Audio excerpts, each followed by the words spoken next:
Who needs Aquaman when you have Kilt-Man? Hurrah! Hey folks, Kilt-Man here.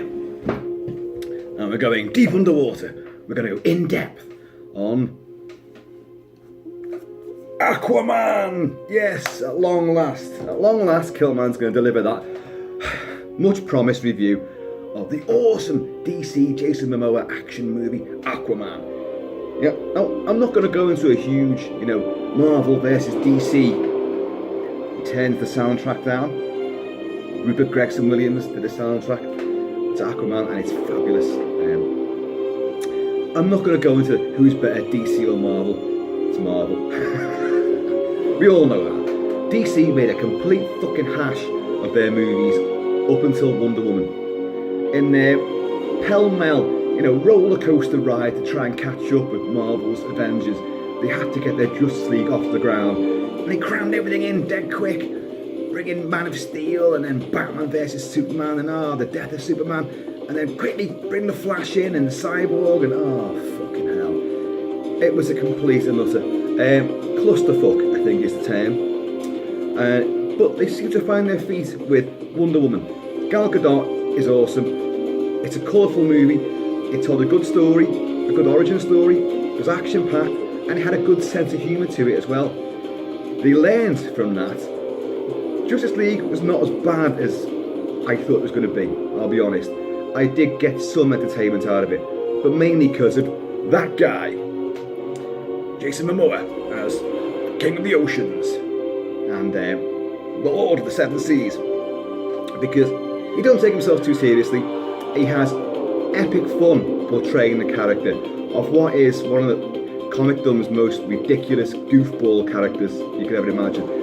I always said, they can never bring Thor to cinematic life and they're going to take it seriously. No way on earth. And Thor's one of my all-time favourite characters. But I just knew it was going to be a tough call. And yet, with Chris Hemsworth, they did it because he finds the sense of humour, the ridiculousness of it. He plays an arrogant, heroic buffoon who does the right thing, but he comes across as a complete jerk as well. And Momoa does the same thing with Aquaman, Arthur Curry, who is the bridge between the two worlds, the surface world and the world beneath the sea, Atlantis. His mother, his bloody music's getting louder by the second. One day I'll have a little hidden remote control and I'll zap the sound up at appropriate moments and then take it down and down and down.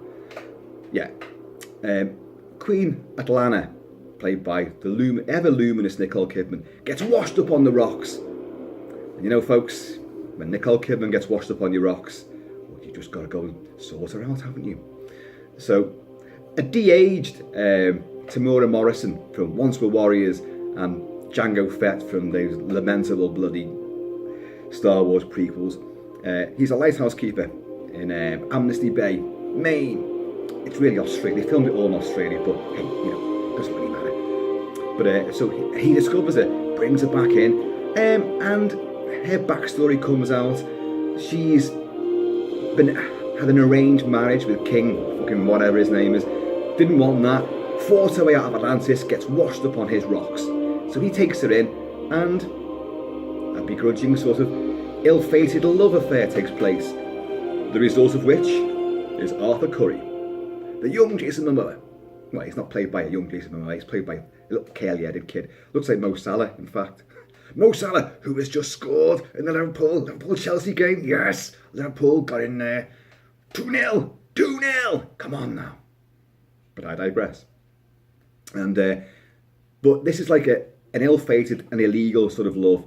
And after a few years go by, Atlantean policemen turn up on the doorstep. Well, they don't so much turn up on the doorstep. They blow their fucking way through the walls.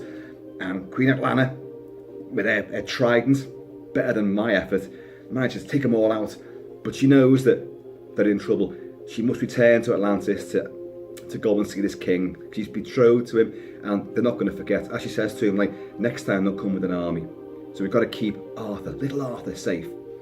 So off she goes, but the promise to the de-aged, it's not a very good effect actually. He looks really shonky with his all the wrinkles taken out of his face. she says to him, look, keep looking for me at sunrise at the end of the jetty, because one day when it's safe, I will return. Lovely. We have a little snapshot of Arthur Curry growing up, his ability to talk to fish, his ability to swim, because Willem Dafoe, the awesome Willem Dafoe, plays Voltar, the something anyway, who has sworn to protect and to bring up Arthur, because he is the rightful heir to the throne of Atlantis. Of course, in the meantime, Nicole Kidman's mummy, Atlanta, went back and had to deliver a child to this ridiculous king.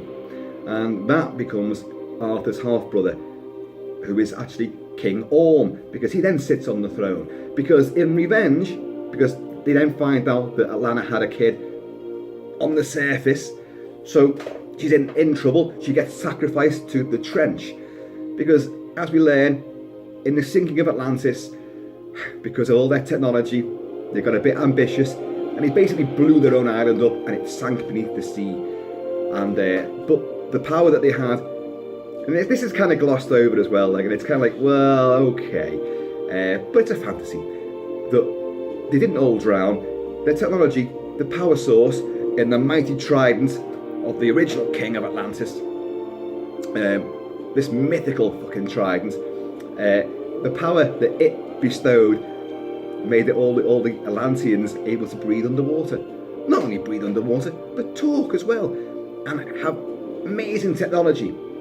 Anyway, and live in a vast, colourful city under the sea. But there's 7 different kingdoms, and you've got some of these people, they regressed and became sort of barbaric fish monster type things. You've got a crustacean race of crab-like people, and you've got these angelic sort of manta ray type people as well. But and you've got lots of humanoid types, But anyway, so King Orm, played by Patrick Wilson, who has worked with the director James Wan several times before, because James Wan, who directed this, made his name with horror movies, the Saw movies, The Conjuring and Insidious, and Patrick Wilson played in both Conjuring 1 and 2. And he's a bit of an odd casting, really, I thought, because I don't really see him as a villain, and when you see him in his full get-up and he takes his helmet off, like riding his big seahorse thing, monstrous seahorse it is though. Oh no, I think they're riding sharks. Dolph Lundgren, who's another warlord down beneath the waves, they ride seahorse type things. It all gets very confusing. All very fishy and barnacled. And but when he takes his helmet off, this is Patrick Wilson as King Orm, and he looks like an elf, from Lord of the Rings.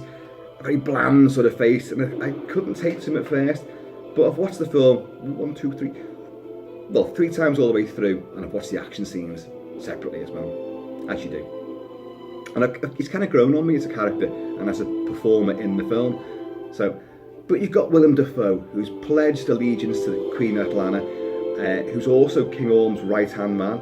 Oh, Game of Thrones type skullduggery, Machiavellian stabbing in the back, plotting and scheming, can't trust anybody. And it's all about thrones and kingships and all this kind of stuff.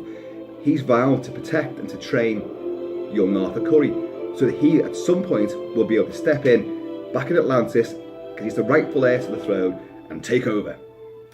Of course, nobody wants that to happen. not King Orm's people. So King Orm also wants to start a war. He wants to unite all the races under the sea to fight back against the surface dwellers, us. Because he's been misguided. He's one of these. There's no real fucking reason for it. He speaks to Dolph Lundgren, this other king, Nereus, I think he is. We must wage war on the surface dwellers. Why? King Nereus says, because they make war upon themselves. They'll wipe themselves out. Don't worry about them. And he's like, well, no. They'll take us out first. So we've got to send them a message. So he's got this.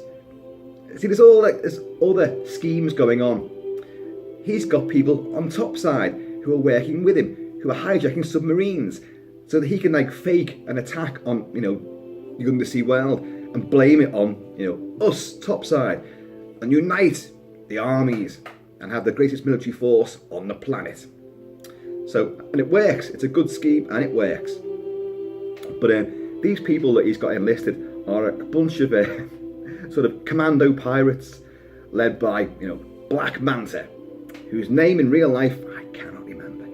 And these guys, when we first meet them, start of the film, they're hijacking a Russian sub, and they're quite merciless. They're machine gunning people, taking people out, and then suddenly something hits them.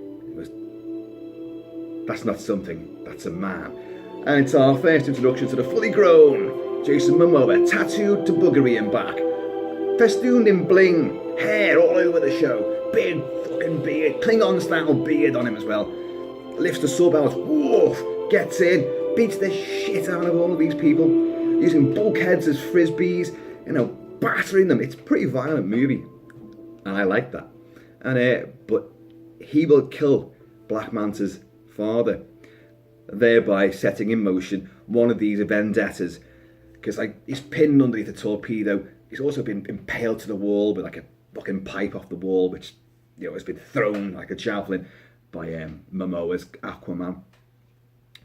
And he's like, the kid, Black Manta is wrestling with this torpedo. He's like, come on, you've got to help him, save him, come on, please save him, show some mercy. But Aquaman's like, you didn't show any mercy to all the men you killed back there. You can answer to the oceans for what you've done. And off he goes, leaving this poor guy to die. And of course, vengeance is in Black Manta's mind, because he's working with King Orm in the sidelines. They all want the same thing. King Orm wants fucking Aquaman, Arthur Curry, out of the equation, because obviously he doesn't want him stepping into the throne. And Black Manta wants revenge for killing his father. So the two of them work together. King Orm gives him prototype, Atlantean technology to make weapons and armour. And so this is going to be, they're going to square off again against each other. But into this mix as well, you have Mera, played by the luscious Amber Heard. Oh my god, with flame red hair. And who's Dolph Lundgren's King Nereus' daughter. So she's like Princess Mera. She goes topside to go and get Arthur Curry and say, look, war's brewing. We need you to help fight for us. And he's like, hey, fucking fairy stories. I'm not bothered about Atlantis. But the warning to the world is King Orm sends, and this gets glossed over as well, he sends a worldwide tsunamis, which basically throw out all mankind's warships and just beach them. There must be untold billions of deaths with this. And they throw back all the rubbish that's been polluting the oceans. They throw it all back. So there's a testament to how strong they can be. And that's just a warning, that isn't an attack. But what finally convinces Arthur that he's going to have to fight, join this fight, this crusade, is the tsunami hits him and his dad, who were driving back from a fucking all-day beery session down in Guinness, left, right and centre. And Mera manages to save them, and so he will then join forces with Mera. He'll go to Atlantis. He will fight King Orm in a ring of fire, which King Orm orchestrates so that the whole of Atlantean population can see him defeat his evil surface-dwelling half-brother, the bastard son of the Queen. And then no one will depose him. And because he's out of his element, because don't forget, he's half human as well as being half fish man, whatever. He isn't the best in that underwater environment. He's bloody good though, let's be honest. He takes a fucking good pasting and he dishes it out too. But Mary will rescue him, and they'll have to go on this sort of odyssey around the world, the Sahara and then Sicily, to try and find the whereabouts of that bloody Trident, which will take them into the trench where these satanic creatures are, these horrible fish like briny, fanged monstrosities, which apparently his mother was sacrificed to. And they will go down into the hidden kingdom, which is sort of at the centre of the Earth's core. There's another world, and full of prehistoric monsters. I do believe we've seen films of that kind before. And down there, oh, I should have said spoilers. Yes, but you know what I'm like. I'm always. If I didn't give spoilers, what the hell would I talk about? So spoilers ahead, because Nicole Kidman isn't dead after all. She's down there, and she knows where the Trident is, but she can't go and get it, because that original king of Atlantis when he saw what happened to all his people and he knew the power he wielded, him and his tridents took himself into self-imposed exile. So he's sitting on a throne down at the bottom of the deep blue in this big cavernous sort of ruins of old temples and that, but it's guarded over by the Karathan? It's not the Kraken, it's the Karathan, which is voiced by, what's her name? Julie, something or other, from Mary Poppins. What's her name? Julie Andrews, who voices this great big dragon type thing. You know where this is going. Momoa stands there, having been reunited with his mother after all these years. They all thought she was dead, but she's not, she's alive. And she says, you are the true king of Atlantis. We need more than a king now. Well, what's greater than a king? A hero. The film is full of those sort of lines, those big clunky lines. And it's full of cringeworthy, moments of saccharine sentimentality and noble speeches. But it manages to undercut all that with quite a great sense of humour. Jason Momoa is the absolute, it's gold dust getting hold of him to play this, because he is wonderful in the role. He's a surfer, bro. Fucking hair's all over the show. He's ripped up and muscly. Actually, he's not that. He's bulky, but he's not, ripped up and defined. And he's covered in these tattoos, and he has this tremendous sense of humour. He puts himself down as well, and he doesn't take any of this seriously. And it's just it works. It works for the character. But when you need some nobility, when he says, I'll go and get that trident, it's through the waterfall, and then you got to go down. No one's ever defeated, the Karanthan before. It won't let you just take the trident. But the true king should be able to do it. And he does that typical shot in these movies, cascading waterfall behind him like that, great shot, and he'll stand there, silhouetted, just turn around like that, look over his shoulder, and then he'll go in. And then of course, he will manage to outwit the Karanthan, and he will take the trident, and he'll come out all completely blinged up in his scaly green and gold armour, and he'll come back with that waterfall. Everyone's like, yeah! Of course, in the meantime, war has broken out under the sea, because King Orm has not been able to unite all the races, but he's got the best armies there, so he's going to wage war on the other ones to subjugate them. And into this fucking maelstrom will come Aquaman, riding the Karanthan for a huge large-scale battle at the end. He will then have to fight King Orm, but as Mira says to him, gotta go topside, take him into your elements, because you couldn't defeat him before, but you can't, because you in his elements.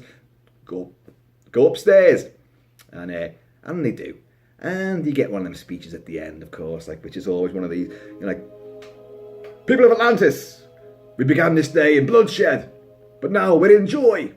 Hail to the king! And it's like bang, bang, bang, hurrah! Everyone's happy, and Nicole Kidman, Queen Atlanta, goes back to the jetty and meets her long-lost husband. And everyone's happy. But James Wan, accomplished horror director, has done some action. He did Fast and Furious 7, I do believe. So he can handle himself in this kind of large-scale, big-budget extravaganza, and he does brilliantly. The idea behind this, they took the impetus and the colourful and slightly warmer, more affectionate, sentimental, comedic bent from Wonder Woman, but more importantly, they watched what happened with Thor Ragnarok, which up until this is perhaps my favourite comic book movie of all time, because the sense of humour in that, the action, the colours, the invention, the sheer imagination on offer is superlative. Plus, I love Thor. But you know what? And I never thought I'd say this about a DC movie. I think this one, I enjoy it more. I think I'm more inclined to return to Aquaman, because, now this sounds a bit weird, it's more relatable. I mean, you all know me, strut around in a kilt, because I'm a Kilt-Man, and I wear props and bling from the movies, and there's a great moment in this, which after Momoa saved that submarine and defeated Black Manta and all, well, if initially defeated Black Manta, because that's going to come back. I'll talk about that in a minute, actually, because it's a great sequence when he comes back. But You see him at the bar with his dad, and they're downing pints of Guinness, and these great big hulking, brutes get up behind, hit him on the back. Hey, you that fish boy. And you think, oh, here we go. These guys just want to have it. This guy's just hoisted a fucking submarine out the ocean. It's even on TV. They've actually seen footage of it on TV. So they know he's a meta-human, as they call him. What chance do you stand? But here we go. It's going to be a bar fight. Only it isn't. What do you want? He says to him. And he reaches into his pocket and he just goes, he's a biker type dude. He goes, just want a selfie. Camera, just a selfie, please, with the boys. Oh, everyone will love it. Now, and what follows is a little montage of, like, initially he's reluctant to take a picture and to smile. And he's kind of like that, growling. And then, like that. And next shot, he's hoisting a guy up. Next shot, they've all got beard, like that. And they're just having a party. Well, every time I go out, now this is why I relate to this character so easily. Now you're going, oh yeah, Kilt-Man, shut up. You ain't no Momoa. But I am Kilt-Man. And Kilt-Man is very well known. And when I go out to bars, clubs, pubs, I get this all the time. People come up to me and, like, usually it's like, what's under your kilt? Or it's like, can I have a picture with you? Oh, you look sensational, can I have a picture with you? But sometimes you'll get some blokes who are going to go, fuck's all this about? Why are you wearing a kilt? And then someone will go, that's Kilt-Man. And they go like, because they're from out of town, they haven't got a clue who Kilt-Man is. He's famous, it's Kilt-Man, he's a local celebrity. And they go, can I have a picture with you then? Can I have a picture for Facebook and all that? So I know exactly where he's coming from with that sequence, and it really endeared his character to me as well. The action is hard and fast and brutal. For a colourful romp, huge amount of it is set underwater. So it's a lot of green screen. Well, the effects for it are tremendously good. The way they're gliding through the water, their movements, you believe that you can buy that they're standing there underwater and talking. They just talk because they can, because they're Atlanteans. They can do that kind of shit. And the fighting is brilliant. They're all on harnesses, but there's no evidence of that.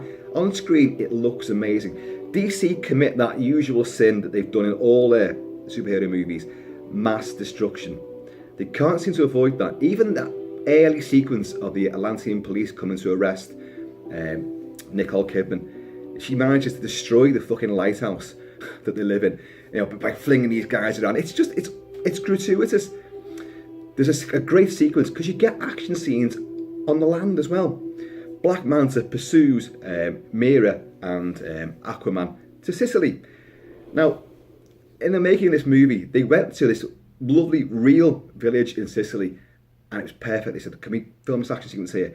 And they showed them storyboards and what we're going to, this is the action. And the authorities went, you ain't doing that shit here. So what they did, they went back to Australia, but they built that village, that town, perfectly. They recreated the entire bloody town. So you have Black Manta, who's now equipped with like these Atlantean, hydroplasma cannons which convert water into energy, and super like Poseidon armor, and he's got these elite commandos with him as well from Atlantis. And what follows is a huge battle on land, which just lays waste to this gorgeous village, this gorgeous town. But after the lessons learned of Man of Steel, where there's a huge amount of casualties which they just glossed over, they're at pains to show like, that kid's about to be crushed by a giant bell. So Aquaman will just shoulder barge his bell out the way. He'll lift remnants of towers and wreckage off people. So he'll usher nuns into the church for the safety. But him and Mera have this tremendous action sequence. Mera's running across roofs. Sort of thing you've seen before. It's almost like Jason Bourne, but you've got this guy, this Atlantean commando in all his armour, who falls through a roof, and then he can see where she is because they're tracking it with this little bracelet that she's got. But she doesn't know, admittedly she's being tracked. And this guy then runs through all these buildings, smashes through walls. You've seen this kind of effect before, and it's really good. It's dead intimidating. And but she holds her own. She fights really well. And in the end, Aquaman will manage to outwit and defeat Black Manta. Or does he? Because there's always a little post-credit sequence, isn't there? Yeah, Black Manta ain't dead. And you ain't surprised. I've just seen something which I forgot all about. Fucking whiskey. My God, I've done all that spiel without a drop of alcohol.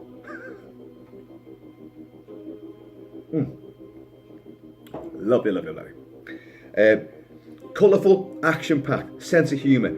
There's some visuals. Honest to God, this is visually spellbinding. The bit with the trench where all these incredibly, crusty, barbed, fanged monstrosities dwell. They're in a little boat, Mira and Aquaman. Why do they need a fucking boat? These people, they can fly, they can swim underwater like Superman can fly across, the universe. So they go at high speed.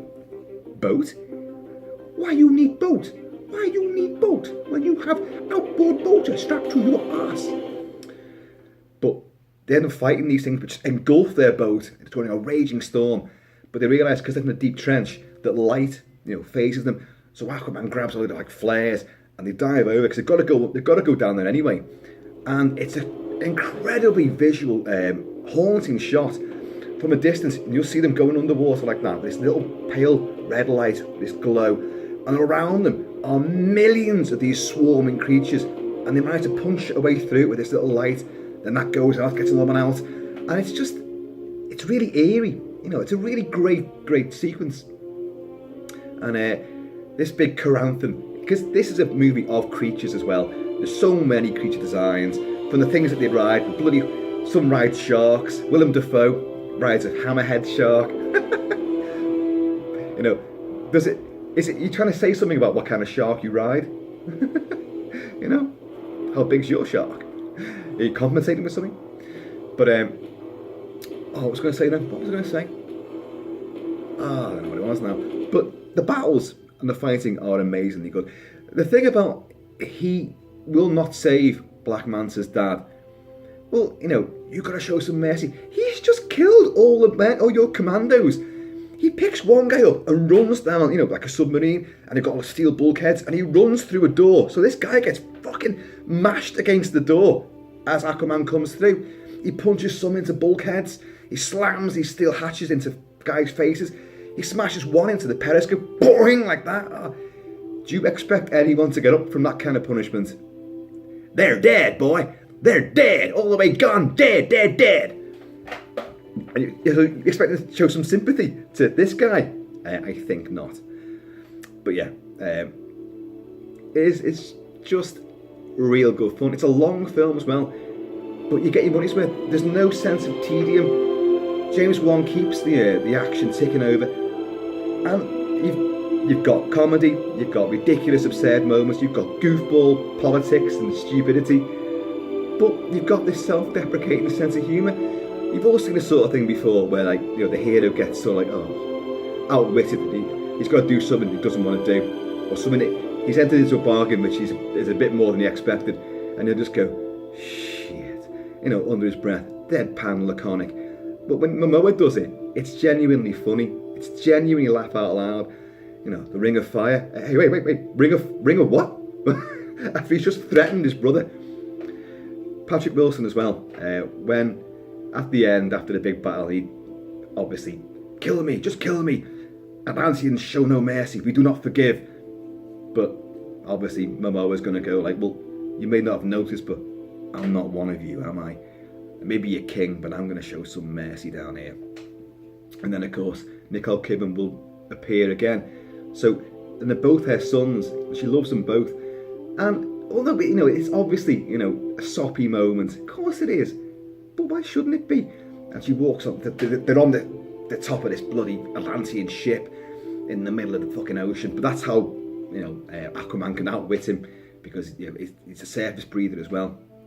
And the look on Patrick Wilson's face when King Orm, or the deposed King Orm, turns around, hears his mum's voice, turns around and sees her. The shock on his face, and just like, he can't comprehend how this has happened. And then, but you're with him? And it's like, so you've got this sort of Loki, Thor aspect, this whole Game of Thrones, who can you trust? Families turn against families. And of course, King Arthur, the whole sword in the stone has become this mystical trident. you know, which he's got to pluck away because he's the only one worthy of wielding it. And of course, he is King Arthur, but just under the sea. It's great. It has, you know, it taps into all these myths and fables, and it does so with its tongue in its cheek, and yet a sense of sincerity as well, because it plays its naivety and its earnestness on its sleeve. So you kind of do buy into it, and the visuals. Forget Finding Nemo. Forget Pixar glorious, you know, universes that they create. This is colourful and vast, vivid, and totally, you know, you just want to. Well, after watching this, I'm gonna go and dive into the sea. And I've got the River Mersey just down the road there. I don't really fancy diving into that though. Not tonight. And plus my hair would just be a fucking nightmare. I don't know how Momoa does it, to be honest. He's got curly hair as well, you know. Folks, Aquaman gets a huge thumbs up from me. I didn't see it at the flicks, and I did wait until it came out on home video.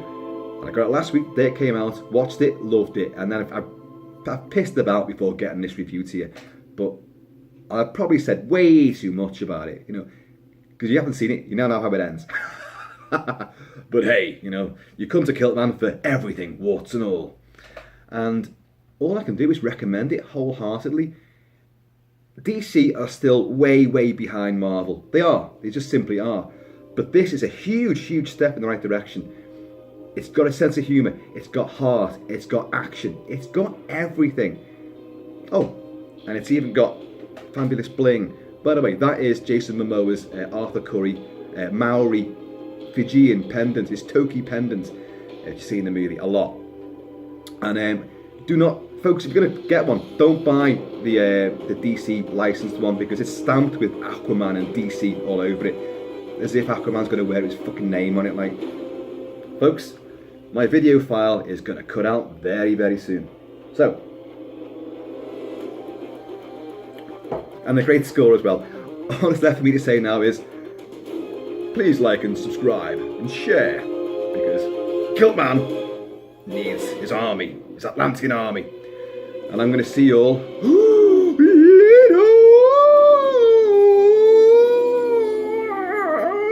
Kilt-Man, King of Whiskey.